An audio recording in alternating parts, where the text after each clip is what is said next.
marketing for social media. As everything, it's a learning curve, and we try to refine, we try to improve. Years ago, we started posting just to post, and we would hope for the best. It's like throwing something at the wall and hopefully it sticks. Then we started posting about our companies. We started posting about what we do. And we found ourselves posting to just everybody without a real plan, without a real system. Well, with social media now, we have an opportunity to reach a lot of people. I want to start with just our stats, and this taught me a lot, and I think Steve hit it up right off the bat with accountability, looking at data points, and it sets up these red flags on all aspects of marketing, but today specifically on social media. But I want to show you the whole spectrum. Mike, can you switch off? This is a very interesting slide, and I'd love to share it with you. Good? Okay, great. So back during this pandemic, it really opened our eyes. What are we doing right? What are we doing wrong when it comes to marketing? And I'm saying marketing when it comes to generating leads. So this is Pioneer Basement, and this is from January 1st and to October 31st. I wanted to get a good range because some people buy within the week, some people buy the following month. And I just want to go through this really quick, and if I spend more time on this slide, I think it's going to be really worth it because it's really an eye-opener. Our total lead source for 8 months was about 2,464. So we average anywhere between 300 to 400 leads a month. Now, if we look at radio, this is powerful information in my opinion. If we look at radio, I'm not sure about dollar amount in radio, but I know we do spend a lot of money. We have a lot of awareness. About 10 grand, okay. So, and I don't even want to concentrate on the money spent, but look at the total leads that we got. For radio in 8 months, we got 124. We booked 117 appointments, and we sold 80 of those jobs. That's amazing. So the people who actually listen and hear us call, and their money in their pocket, hand in their pocket, they want to buy, they want action. Internet leads, 806 in 8 months. Out of 806, we booked 706. That's pretty good. And out of that 706, we sold 193. Now, that's not good. But you know what that told me? It told me I need to follow Dan's process. I need those city pages. I need to build credibility and trust because they're going to the website, but what's happening? There's something happening along the way that they're not buying. So whatever it is, we're working on it. And that's part of what Dan was saying earlier. So ad sites includes Angie's List, so forth and so on. 280, out of that 280, 59 closed. Not that great. Referrals. Referrals. In 8 months period, 615 leads. Out of 615, almost all of them booked at 583. I mean, scheduled an appointment. Out of that 583, 255 sold. I want to go over to closing ratio. 43%. Does that number make sense? It falls in line with what we want. 43%. As a matter of fact, it's above average. What was a heartbreaker for me, because of all of the energy we spend, was social media. Now, let me just stop here. Social media, we're looking at how many people can we reach. On average, Pioneer Basement, according to Facebook, we reach anywhere between 30, sometimes 50,000 in a given week. And that's really organic because we reshare into groups, into various groups, and the numbers just go up. But at the end of the day, what does that really mean? Yes, I'm branding. But what do we really want? We want them to convert. We want that to become a lead. So in 8 months, we got 32 appointments out of that 38, which is a great number, and 6 sold.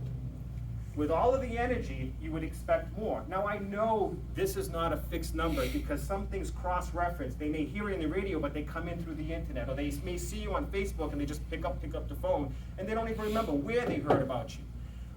Going down, I'll skip existing customer, which is a good number. TV commercials, 48. That's a perfect example of good advertisement, but you can never really track, because I know TV is doing a lot more. Why? Because I'm in the supermarket, or I ask someone, did you hear about us? And yeah, I heard of some Punkies, I heard of Pioneer Basement.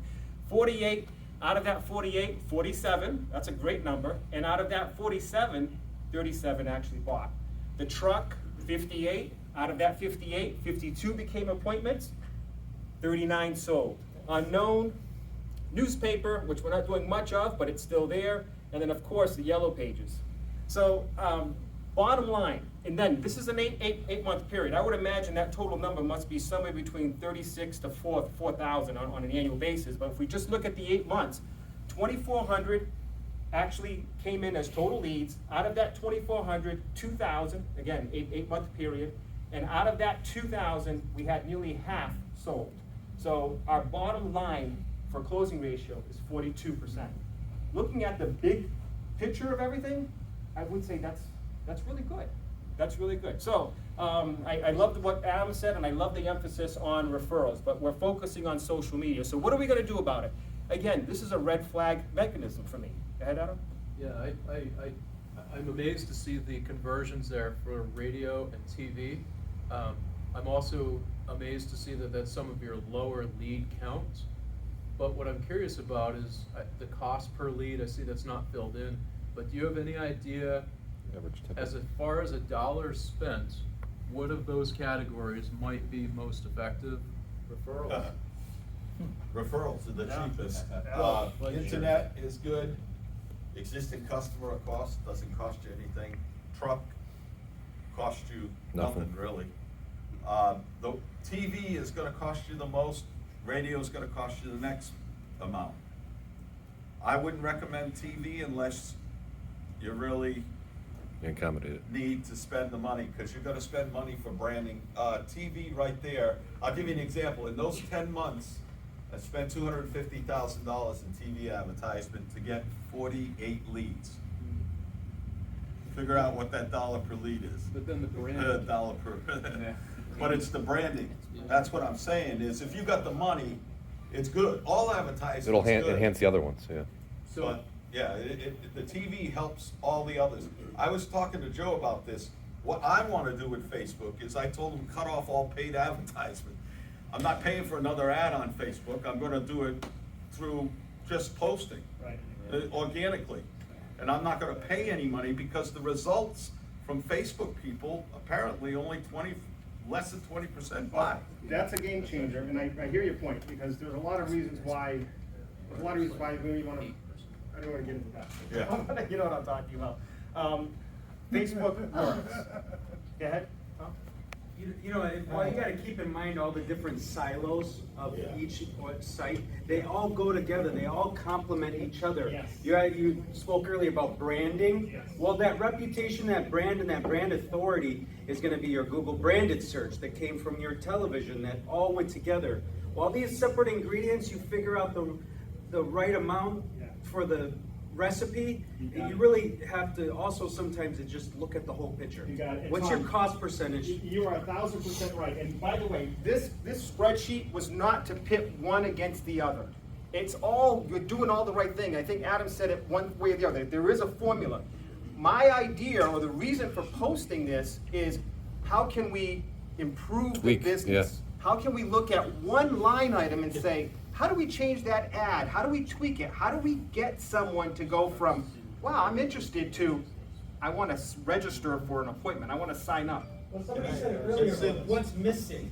It's So like important. what's also missing out of the equation that changes the formula? It's important to, in looking at these numbers, for everyone to understand, radio and TV, we do not mention anything at all about basement waterproofing. Radio and TV appointments that you see right there, those are sump pump geeks. Those are people who are calling up because they saw a commercial that I need to have my sump pump service. That turns into full-time basement waterproofing leads that no one else ever even gets. Because people don't think of going, to look for a basement waterproofing company. I'm flooded, who do I call? A plumber. We've never been able to get those leads, ever. And now we get them all the time, and you know what they're asking us now? You won't believe this. Last week, we got a lady called me up and said, Steve, I know you guys service sump pumps, but, do you guys do, like, French drains? It's like, yeah. Another hair just fell out of your head. It's like, but now, but I'd much rather have them coming in through, the sump pump repair because that's the lowest common denominator. A 25-year-old with no money can service their sump pump. Well, I think Right? Joe said it great earlier, a couple of times ago, but if they're paying you $69.59 service, they're paying you to basically, they're putting themselves out of the market for any other waterproofer because they're paying you for service. They're taking them off the street. You're taking them off the street. And I thank God every day, and I thank Steve, I thank our team, and not patting ourselves on the back, guys, but we need to recognize the Sump Pump Geeks brand is under the radar, the most awesome marketing model that you could possibly have. You can capture a lead at a very low cost, and you're pointed, meaning that your brand is what you do. It's so obvious, and Steve said it, we're the Roto-Rooter of our industry, and it's the easy on-ramp. And once we get in the door, once we build that trust, that credibility, it's endless, so hands down. Is your stuff on there that comes from service in terms of the jobs? Is that on there? Is that an existing customer or is it something else? You know, that, Well, technically, if it's existing customer, we did a service there, and that's what got him to call Yeah. again, so that's. Right, that's Re- fair. repeat business. It's, yeah, this is any So new. existing customers, that's your service guys going out there and getting you business? No, existing customers, they've had us before, and this is another house or another building. More or than likely, those 117 radio appointments, more than likely, were $59 Yes. first-time visits. Right. But of those $59 first-time visits, what percentage bought? Was 65% of the people who we see bought more than the $59. Yeah.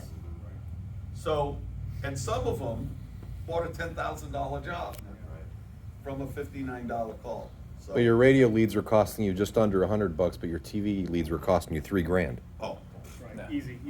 that's why I'm saying, you don't wanna do TV unless you're really up and, I want to Got a move system. from this slide just to keep going, 'cause I know I have a short amount of time, but Melissa said something that was interesting. The existing customer is a customer of ours that refers us, that is buying another house. Yep. So in a sense, that's kind of like a referral, but I didn't want to cross the numbers. But what's key is that this is the incredible tracking that our office does, every single lead we get. They interview the customer in such a way just to build information so we can have a database so we can go back to learn what we need to do better.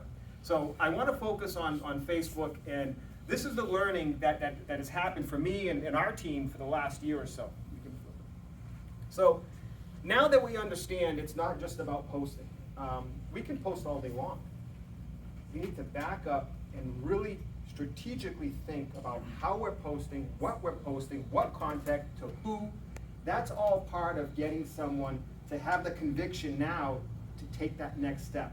And your goal as a social media marketer is you want to capture the email. That's the goal, because once you get the email, whether they book the appointment or not, and Dan said it, it's the follow-up. It's 3 or 4 or 5 emails after that you start building credibility. It's that phone call. And I love what Scaldino said. He said, look, you know what? 2 weeks later, a month later, I'm calling the customer and they want to book. Well, the same thing has to happen in social media. We just can't throw stuff out there and forget about it. So we have a system in place now that we do it, and we do it methodically, we do it carefully, and we do A/B testing along the way. I see guys in our industry now just throwing money at Facebook, and it hurts me because I know you don't have to spend a lot of money, and I'm going to show you real quick, so we're going to speed it up, Mike. So this is just one particular sample ad, steps for a successful campaign. This is just one type of ad to a certain audience, and I'll explain the audience. The audience is key. You put the right information in front of the right people. It's like having a billboard, right? You've got 100,000 people driving into Boston. Well, Steve said it before, 9 out of 10 people believe that they don't even have a basement problem. Why am I spending my money on a billboard? Well, this is in a sense, if you don't put your content in the front of the right people, you're wasting your time, and sadly, you're wasting your money if it's a paid ad. Okay, so I'm gonna just focus really quick. I want to develop an ad that's going to convert. So the first things I want to do is customer research. I say customer research, I want to prioritize what are my key objectives, wants. You can focus on wants. What does a customer want? I want a safe home. I want a healthy home. Develop a campaign specifically for that, for the wants. Needs. I need to have my house safe so I can go on vacation. I can put all these different whys behind it. Fears. I never want this to happen again. Build a campaign that focuses on future fear, that focuses on past fear. Bring out the pains. And then the fourth one is pains, and then pleasures. I want to create a healthy basement for my students, my kids, so that they can watch movies. I want a cinema down there. I want a finished basement, so forth and so on. Now, for each one of these categories, I can tie a product to it. I can tie a pump geek to this. I can tie a pump geek to that. I can tie a pump geek to that. You see how I'm going with this? You know how many campaigns that I can build based on these categories? I can tie a why there to any one of these. So it's endless, but it has to be methodically planned out. Go ahead, Mike. So this is just a quick cookie cutter, and first I'm going to focus on location, and I'm talking about a paid ad now. I'm not talking about just posting. There's a back end to Facebook that allows you to pick the location. I talk to everyone on my team. What are the hot places? What do you feel is going to produce? I want to be able to collect the lowest hanging fruit. We focus on Attleboro, Newton, Needham, our local territory, Westport, Dartmouth. Sometimes we forget about the neighborhoods and towns right around us that have a tremendous amount of people. And that's more cost effective in many ways. You're not driving an hour, like someone said earlier. 4 hours. Yeah. You can do 3 or 4 leads within a shorter period of time. Why would I not focus around my own neck of the woods? Age, I'd be very careful with that. Facebook, again, Gestapo, they want to call you that you're stereotyping or you're judging people on female or male, so I try to stay away from that. Interest, demographics, and behavior.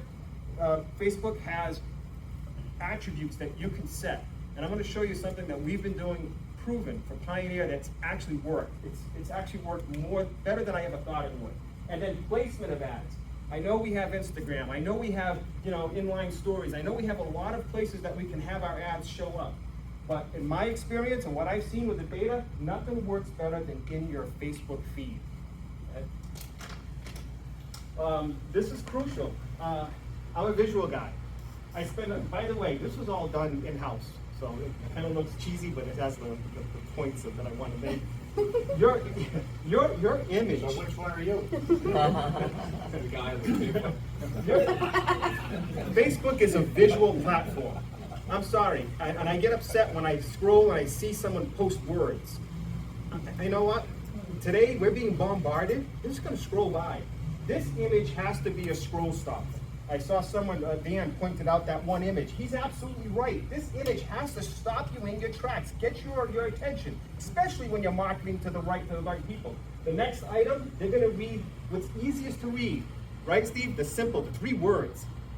Then, if you get them here and you get them here, then they're going to start reading this. It's a funnel effect. I'm trying to get you excited, nurture you to getting involved so that you actually click the call to action button. Buy now, learn more, so forth and so on. So, again, it's okay, but that's our structure. That's our protocol for when we even begin. Once we get past through all this is what we do. And we craft an ad. And a lot of the ads we do, you don't even see because we're targeting a certain group. And we don't want to have to pay more. Okay. Landing page. Steve talked to me about what is the importance of driving that traffic to a landing page, your website, someplace that they can go, not to get overwhelmed, but that they can actually take action and put their name in. You need a place to go. I know Facebook has built-in ways of capturing leads. You can use that. That's free.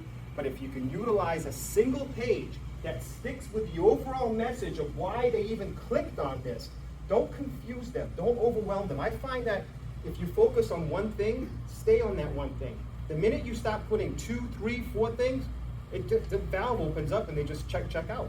And I've seen it before, and we've looked at data. So focus on that one thing. That landing page has to be consistent. Sometimes I even carry the same image over to that landing page so that they know they're at the right place.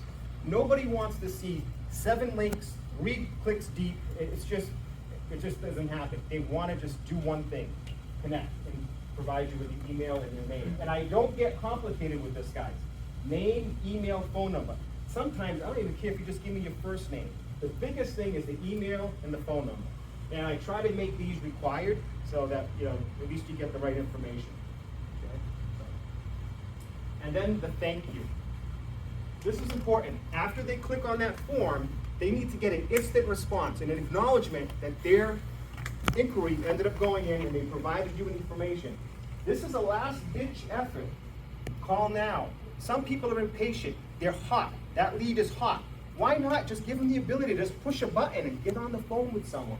Or maybe, and again, it doesn't work in all cases, but if you had an incentive built in here that you could, maybe a special offer, if you act now. I'm trying to get you while you're hot, while you're excited about taking action. So this is crucial. Now, I have the lead. Now the work really begins. Now the follow-up. And what Nan said earlier, and a few other people talked to me earlier, is that you have an opportunity now to not drop the ball and keep going with that customer. Okay, so this email, once they fill out the form, the name, email address, and phone number, it is so important, and I learned the hard way, it can't just go to one person. That one person could be at lunch. That one person could be out that day. We have this email going to my entire team and then our lead taker. And then what ends up happening, Catherine, did you get that? Oh yeah, I got that. And then we're just double checking each other, because if you don't get in contact with that customer, I'm gonna say 15 minutes. Would that sound right? An intel lead, a social media lead? Sometimes they'll re-enter a lead form. I say 15 minutes. later. 15 seconds, because you interrupt their process. I mean, if they, it's, They have that time set up to find a company, All right. and then. you stop them from filling out a form, filling 3 other companies. You know, and Steve said you shouldn't wait 2 weeks. We're going down to a week. On a social media and internet, it should be, you need to respond as fast as you possibly can. And it shows the type of company you are as well. So this one email goes out to 5 people in the company, and we all check with each other. It's almost like, we got one in, come on, everybody dive on it. So anyways, next one. Some of them are happy you called back so quick too. Yeah, that you even called that. It's funny how that goes. This is something that you can do it manually, but you should have a program in place. I'm gonna say social media leads. I would like to see it happen with internet leads, but a social media lead comes in, how many times we text back or email back, we call crickets. Then you call again, crickets. So I do this intentionally. This is automated, but each one of these emails are triggered after that initial inquiry is put in. This is thought out carefully. Day 1, and again, I do it quickly. Day 1, introduce ourselves.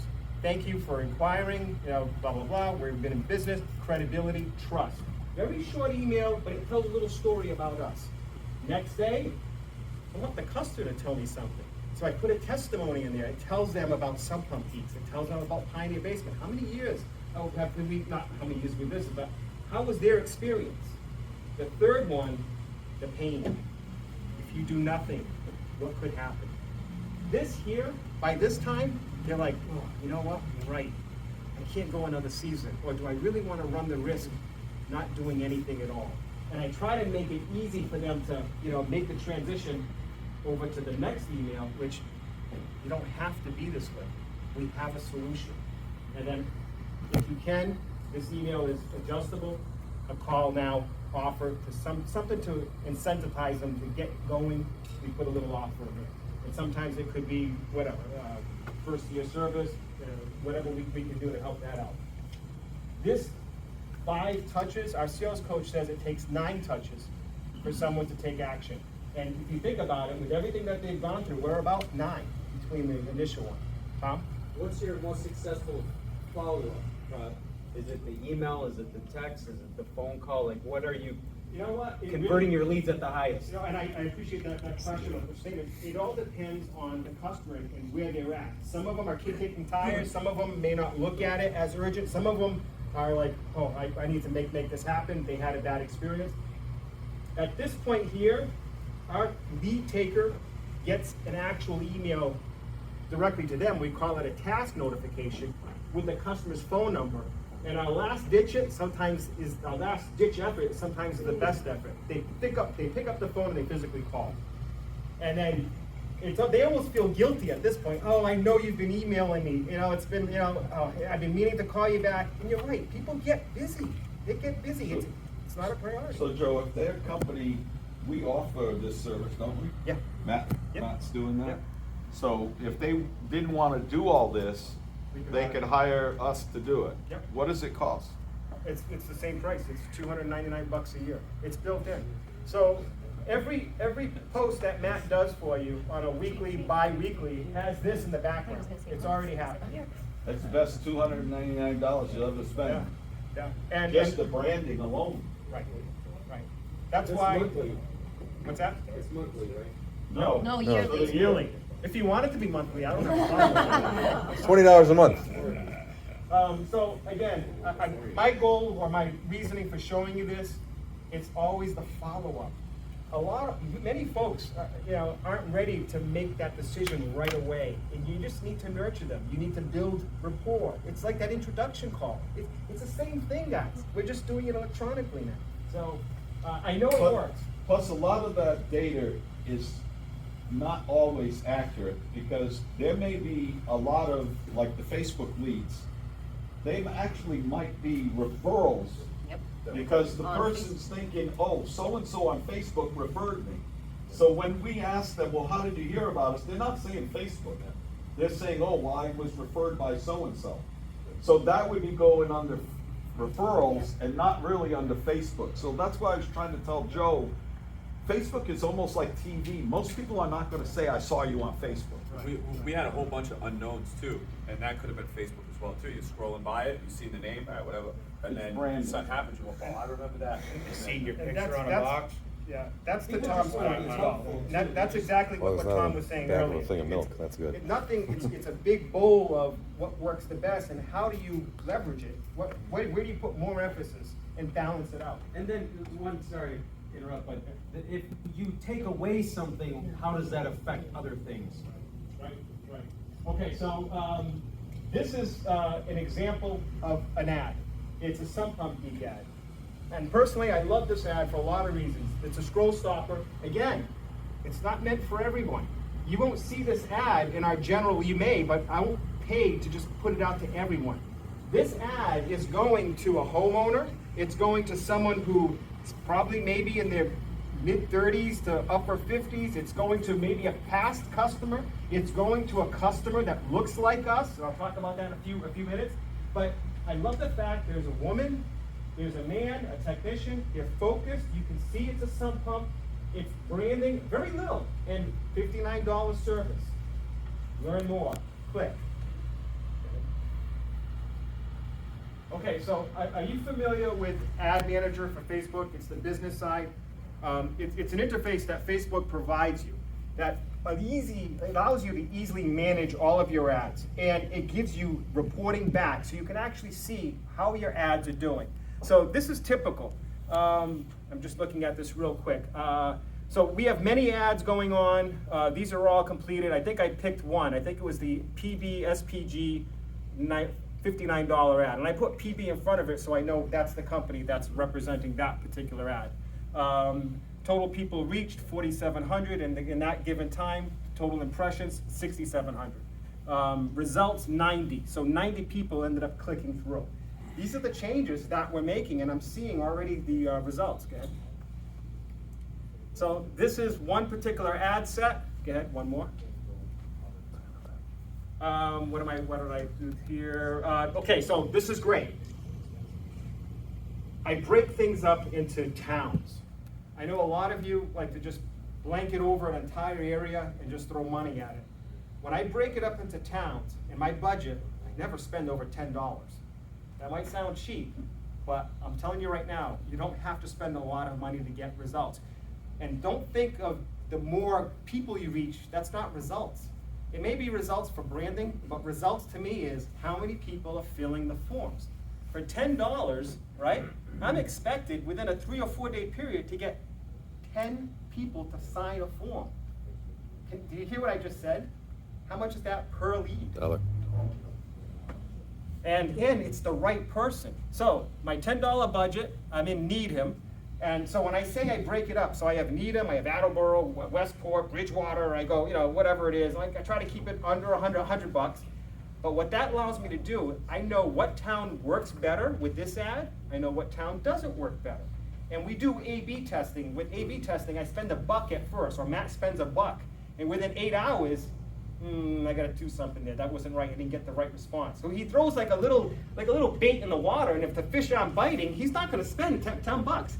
I know it sounds like pennies, but you know what? Pennies turns into more of this.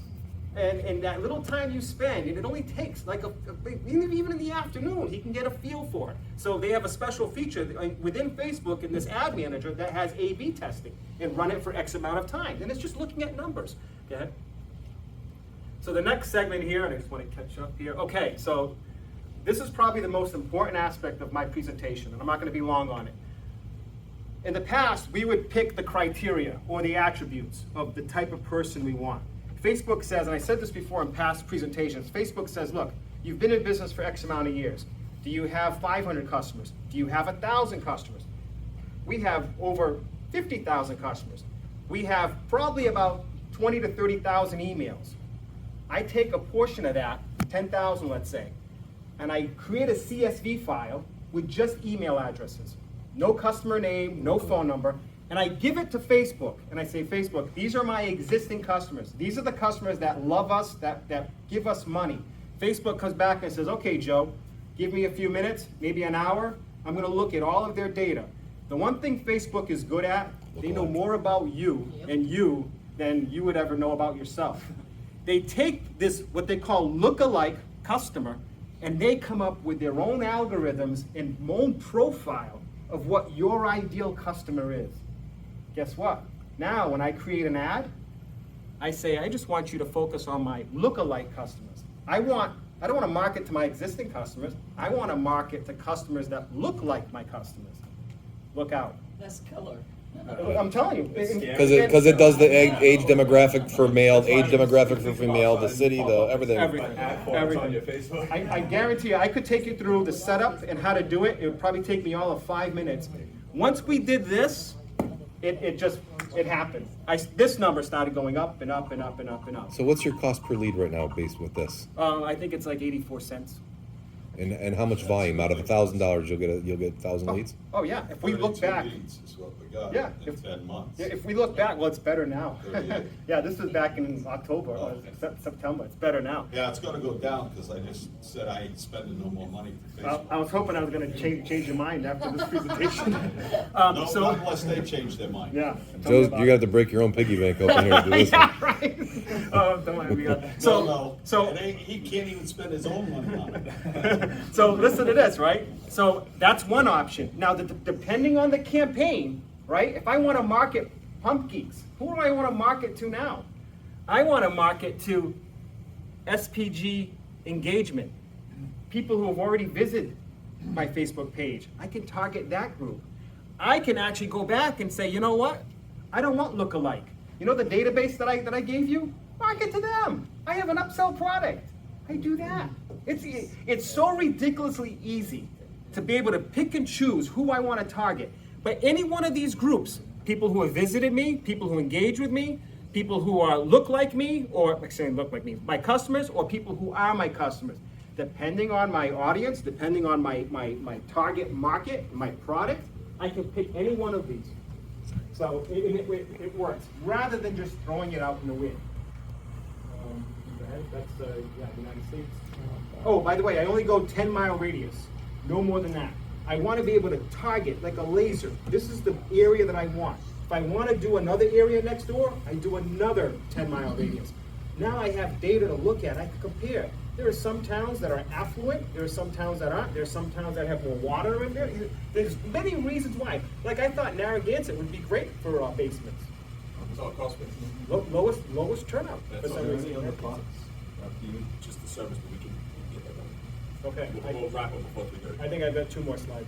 Oh, okay. Yep, that's it. And then this one here was about placement. I already talked about that. I strictly stayed in the news feed lane. If you want to do Instagram, go do an Instagram. I think in the industry we're in, we're not a match. I'm not saying not to do it, but don't spend all your eggs or all your money on Instagram. So I stay there, keep going. And this is the ad, and then this is the back end. I link up with the landing page. I create the call to action. I do my proofing here. Keep going. And that's what the ad looks like. You saw that. This is some of the writing. And again, even the text. I have a system on how to develop good communication when it comes to social media or any other marketing. It's not just click and post and forget about it. Yeah. So this is what the landing page looks like. Again, I take that same image, continuity. I want them to know that they're still in the right place. Need your sump pump system service. People have been choosing us for over 34 years for our dependable service and our commitment to helping people. See for yourself and add a bonus. Get a 59 special service sent to your inbox. That's it. It's easy. Okay, one more. And this is the bottom half of the same landing page. You know what? Bulleted items. This is what they get. To me, this speaks volume. It adds value. Do you want to say something, Joe? No. All right. And that's it. We're all set. A thank you page. Now look, this is thank you to you guys. But, and I really mean that. I can't believe how many people we have. I really appreciate everyone being here today. I know it's hard coming to, Key Largo, but Yes. I just wanted to say thanks. The same thing applies for Wise Air, Sump Pump Geek Service, Pump Geek, Crawl Space, you just name it. We can go down the list.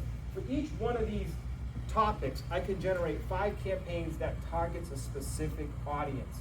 And I need to write my content. Not everything matches with every audience. You need to cater to that. And that's it. You know how thankful we are that you gave the presentation and not Micah?